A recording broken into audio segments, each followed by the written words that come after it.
Sempre acreditei no meu pai, no time dele, o nosso. Ele me ensinou tantas coisas que eu não sei. Uma que ficou é que nem todas as palavras precisam ser ditas, devem ser apenas pensadas. Quem fala o que pensa e não pensa no que fala. Quem sente o que fala nem precisa dizer. Mas hoje, eu preciso agradecer pelos meus 46 anos.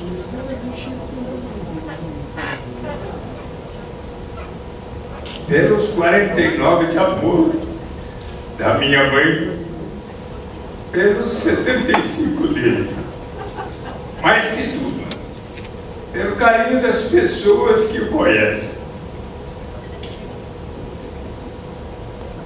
Logo gostam dele, especialmente pelas pessoas que não conhecem, e algumas choraram como se fosse um velho amigo. Uma coisa aprendi com você, Babo, antes de ser um grande jornalista. É preciso ser uma grande pessoa. Com ele aprendi que não tem de trabalhar para ser um grande profissional.